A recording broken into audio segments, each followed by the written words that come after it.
Indian mythology પ્રમાણે શિવ આપણા જે આરાધ્ય દેવ છે એમને સમુદ્ર મંથન વખતે જે હળાહળ ઝેર પીધું હતું ત્યારે શિવ એ મહાદેવ જે આપણા સિમ્બોલ છે એનર્જી અને પોટેન્શિયલના ઓલ્સો તે ડેસ્ટ્રોયર છે, એ ઇમ્પ્યોરિટીના ડેસ્ટ્રોયર છે જે વર્લ્ડને પ્યોરિફાઈ કરવાનું કામ કરે છે.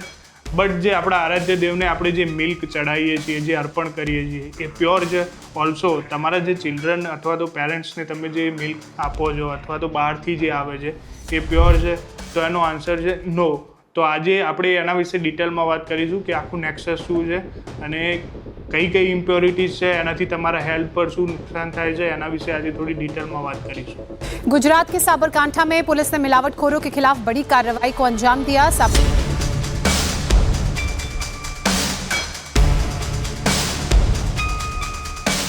લોંગ ટાઈમથી તમે ન્યૂઝની હેડલાઇન્સમાં જોતા હશો મિલ્ક એડલ્ટ્રેશન, પછી દૂધના સેમ્પલ ફેલ થઈ જવા, ડેરી પ્રોડક્ટની અમુક આઇટમો ફેલ થઈ જવી, ઘણી રેડ પડી છે ઘણી જગ્યાએ. બટ આપણું એક બિહેવિયર એવું થઈ ગયું છે કે આપણે સ્કીપ કરી અને સ્ક્રોલ કરી અને આગળ વધી જઈએ. તો એનાથી આપણા એવા બિહેવિયરના લીધે આવા જે રાક્ષસ રૂપી જે લોકો છે જે માર્કેટમાં આવી પ્રોડક્ટ બનાવીને વેચે છે એમનું વધારે પડતું નેટવર્ક નેક્સસ ક્રિએટ થઈ જાય છે અને એના લીધે આપણા હેલ્થ અને જીવન પર બહુ મોટી અસર થાય છે. રિસેન્ટમાં જ LCBએ સાબરકાંઠાના સલાલા ગામે એક રેડ કરી હતી. તો એમાં પાટીદાર જલ નામે રજિસ્ટર એક કંપની છે જેનું એક બીજી સબસિડરી કંપની હતી શ્રી સત્યા ડેરી પ્રોડક્ટ.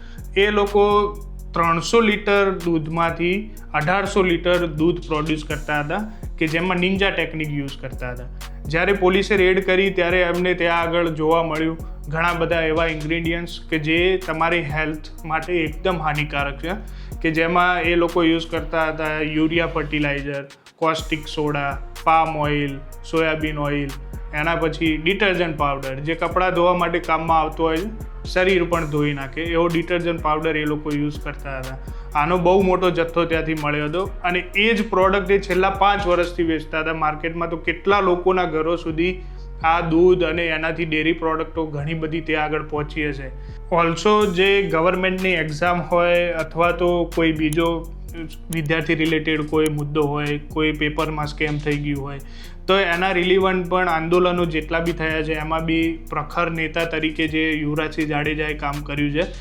એમને બી રિસેન્ટમાં એક આવા ટેન્કરની ટીપ મળી હતી. તો એમને બી એ ટેન્કરનો જ્યારે પર્દાફાશ કર્યો તો ત્યારે એમના પર બી હુમલો કરવામાં આવ્યો. એટલે એવું જાણવા મળે છે આના પરથી કે આ એક બહુ મોટું નેક્સસ ચાલી રહ્યું છે કે જેમાં મિલ્કની પ્રોડક્ટો અને ડેરીની પ્રોડક્ટો જે બી લોકો સુધી પહોંચાડવામાં આવી છે એ લિટરલી મજાક થઈ રહ્યો છે હેલ્થની જોડે.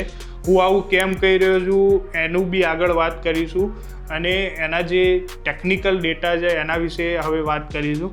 તો વિડીયોમાં તમે લાસ્ટ સુધી બના રહેશો. આપણે મિલ્ક પ્રોડક્શન ઇન્ડસ્ટ્રીની વાત કરીએ તો ગુજરાતમાં જે ઓવરઓલ મિલ્ક પ્રોડ્યુસ થાય છે એ 17 બિલિયન લીટર પર યર છે જે ગવર્મેન્ટ ડેટા મુજબ છે. હવે આને 365થી આપણે ડિવાઈડ કરીએ તો 47 મિલિયન લીટર પર ડે એટલું દૂધ રોજનું ગુજરાતમાં પ્રોડ્યુસ થાય છે. હવે આને આપણે કાઉ અને જે બફેલો છે એના જે ડેટા છે અત્યાર સુધીનું જે સેન્સસ થયું છે એમાં ગુજરાતમાં 96 લાખ કાઉ છે અને 1 કરોડ અને 5 લાખ બફેલો છે. એમાંથી જો મિલ્ક યીલ્ડ ચેક કરીએ તો કાઉની જે મિલ્ક યીલ્ડ હોય એ 5થી લઈ અને 7 લીટરની વચ્ચે હોય અને બફેલોની જે મિલ્ક યીલ્ડ છે એ 6થી લઈ અને 10 કાં તો 12 લીટર વચ્ચેની હોય. એટલે રોજનું એટલું દૂધ એ કાઉ અને બફેલો પ્રોડ્યુસ કરે. કાઉ અને બફેલોની જે ટોટલ પોપ્યુલેશન છે એના અંદર ફિમેલ કાઉન્ટ કરવી હોય તો ફિમેલ કાઉન્ટ કરવા માટે ગવર્મેન્ટ નોર્મ્સ મુજબ 35% કાઉમાંથી અને 45% બફેલોમાંથી. તો એ રીતે જો કાઉન્ટ કરીએ તો 33 લાખ કાઉ છે અને 47 લાખ બફેલો છે કે જે મિલ્ક પ્રોડ્યુસ કરે છે. હવે એને મલ્ટીપ્લાય કરવામાં આવે તો 18 મિલિયન લીટર પર ડે જે કાઉ પ્રોડ્યુસ કરે છે અને 20 to 28 million litre per day જે બફેલો પ્રોડ્યુસ કરે છે. એનું જો પ્લસ કરવામાં આવે તો 45 મિલિયન લીટર પર ડે ગુજરાતમાં પ્રોડ્યુસ થાય. એટલે ગવર્મેન્ટનો જે ડેટા છે એમાં 47 મિલિયન લીટર પર ડે જેટલું પ્રોડ્યુસ થાય એવું ગવર્મેન્ટનું કહેવું છે. એટલે અપ્રોક્સલી મેચ થઈ જાય છે. બટ ટ્વિસ્ટ તો ત્યારે આવે છે કે જ્યારે આમાંથી 45 to 50% જેટલું મિલ્ક જે યુઝ થાય છે ડેરી પ્રોડક્ટ બનાવવા માટે. તો ડેરી પ્રોડક્ટ બનાવવા માટે 50% જેટલું દૂધ યુઝ થતું હોય એટલે ટોટલ જે ડેટા છે પર યરનો કે 70 બિલિયન લીટર પર યર જે ગુજરાત પ્રોડ્યુસ કરે છે એમાંથી 9 બિલિયન લીટર પર યર તો ડેરી પ્રોડક્ટ બનાવવામાં જતું રહે. હવે 7.5 કરોડ જેટલી પબ્લિક છે ગુજરાતમાં, તો એમાં ડિવાઈડ કરીએ તો ડિવાઈડ કરવા માટે 8 બિલિયન લીટર પર યર જેટલું દૂધ વધે છે. એટલે આને કેલ્ક્યુલેશન કરીએ તો પર ડેના હિસાબથી 300 ml પર ડે પ્રતિ વ્યક્તિના ભાગમાં આવે દૂધ. હવે જે ગવર્મેન્ટ છે એનો ડેટા જે સેન્ટ્રલથી ડેટા છે એમાં 471 ml પર ડે એક વ્યક્તિના પર પર્સનનું 471 ml. હવે 300 ml અને 471 ml તો ડેટા મેચ થતો નથી. બટ આ જે કેલ્ક્યુલેશન છે એ અપ્રોક્સ છે એટલે એમાં પ્લસ માઇનસ રહે. બટ જે સપ્લાય છે એ હવે તમે તમારા હાઉસ હોલ્ડમાં જોઈ લો કે તમારે કેટલી ડિમાન્ડ હોય છે ઘરની અંદર. તો આ ડિમાન્ડ જે છે એ મેચ થતી ના હોય. ઓલ્સો જ્યારે ફેસ્ટિવલ આવે ત્યારે ડિમાન્ડ મિલ્કની વધી જાય. એટલે જે આવા લોકો છે જે પોતાના થોડા સ્વાર્થ માટે જે આમાં મિક્સિંગ કરે, પછી બીજા એવા પદાર્થો યુઝ કરે કે જે તમારી હેલ્થ માટે, નાના છોકરાઓની હેલ્થ માટે, બધા માટે હાનિકારક હોય છે. ટ્રસ્ટીફાઈડ નામની એક યુટ્યુબ ચેનલ છે જેમને હમણાં રિસેન્ટમાં મધર ડેરીના કાઉ મિલ્ક પર એક લેબ ટેસ્ટ કરાવ્યો હતો. તો એમાં પણ એક્સેસિવ માત્રામાં બેક્ટેરિયા મળી આવ્યા હતા. તો એ બેક્ટેરિયા એક્સેસિવ માત્રામાં એમાં ક્યાંથી આવ્યા? તો હાઇજીન તો ઇન્ડિયામાં બેન છે એવું લાગે છે કે હાઇજીનનો તો કોઈ મતલબ છે જ નહીં.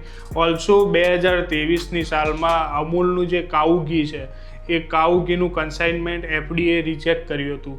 રીઝન એવું હતું કે જે લેબલ પર જે ન્યુટ્રિશનના ક્લેમ કરવામાં આવ્યા હતા વિટામિન એના એ રોંગ હતા, મિસલીડિંગ કર્યું હતું. એના લીધે પણ FDA રિજેક્ટ કર્યું હતું, જે FDAની વેબસાઇટ પર બી છે. ધ લાન્સેન્ટ સિરીઝનું હમણાં એક રિસર્ચ આવ્યું હતું. તો એના અંદર બી જે આ અલ્ટ્રા પ્રોસેસ ફૂડ જે ફેક્ટરીમાં બને છે, અલ્ટ્રા પ્રોસેસ ફૂડ કે જેમાં સોફ્ટ ડ્રિંક આવી ગયા, કે જેમાં પેકેટ ફૂડ આવી ગયું, નૂડલ્સ આવી ગયા, આ જેટલું બી ફેક્ટરીમાંથી પ્રોડ્યુસ થઈને આવે છે એનાથી ટોટલ 12 જેટલા ડિઝીઝ આપણા શરીરને, બોડીને થાય છે. 12 જેટલા રોગો જે બોડી સાથે સંકળાયેલા છે જે અલ્ટ્રા પ્રોસેસ ફૂડ ખાવાથી થાય છે. એ બી ડેટા જે છે એ ઓનલાઈન અવેલેબલ છે. જો એની લિંક બી હું પ્રોવાઈડ કરી દઈશ. જો તમારે એના વિશે વાંચવું હોય તો એમાં વાંચી શકો છો.